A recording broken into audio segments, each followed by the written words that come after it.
Thank you so much.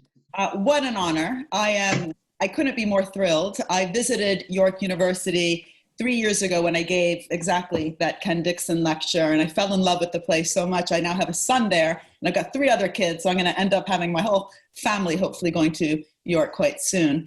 And, congratulations to all the students from York. You have survived one of the hardest years that we have confronted, definitely in my lifetime. But what makes it even harder is that this global pandemic that we are facing right now is on the back of 2 other crises, a financial crisis that we still haven't really gotten over, and the climate crisis, which, as Greta reminds us, we should actually be treating as though our house were on fire instead of just pondering what should we be doing. And I just really hope that this moment that you're graduating and that you're going into the so-called real world allows you to really bring your voices to the table in rethinking the system that we've constructed. There's nothing inevitable in any of these crises that we're undergoing.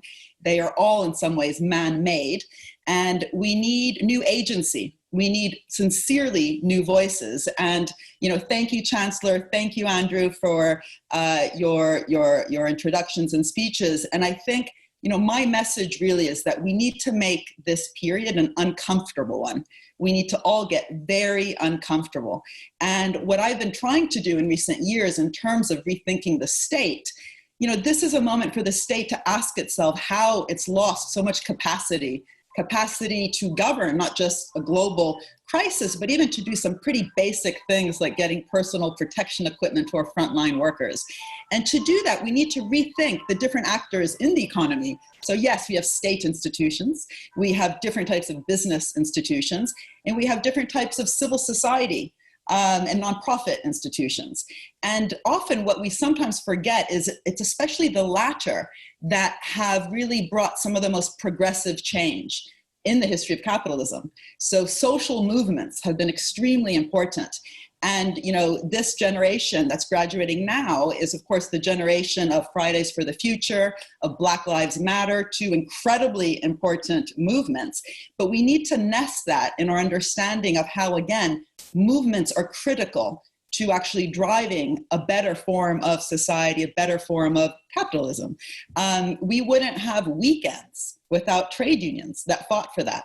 They also fought for the 8-hour workday or the feminist movement. We wouldn't have birth control pills without that struggle and that movement. We wouldn't have the HIV drugs without the ACT UP movement. So I really think that this is an era which is both kind of depressing because of these 3 interlinked crises, but also incredibly inspiring by the voices we're hearing on the streets, including during the Brexit period. The demonstrations, the debate, the discussion, the willingness to go into the streets to fight for things really matters. But it's also the 50th anniversary, or last year was, of the moon landing, something I've been writing about quite a bit recently, because boy, was that a hard thing to do.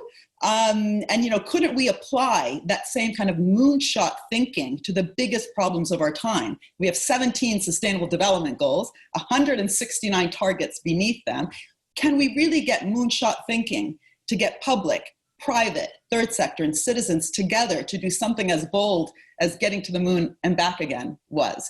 But that again requires different voices at the table to even define what those moonshots are. It can't just be the elite, the academics, business leaders, and policy leaders defining what a carbon neutral green city looks like.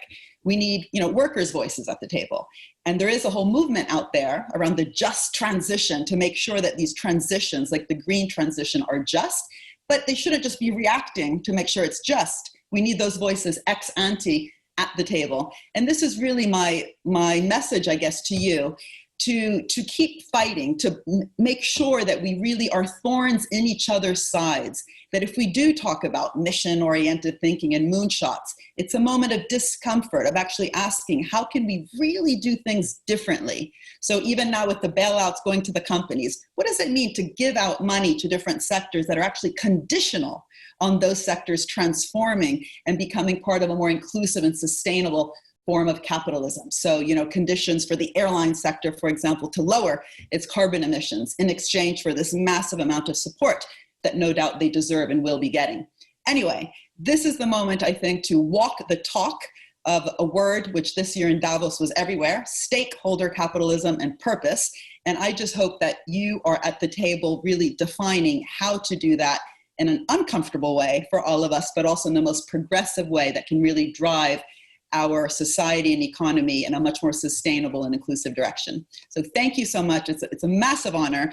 And this isn't the last time you'll hear me, because I plan to keep coming up to York at least once a year to visit you all. So thank you very much.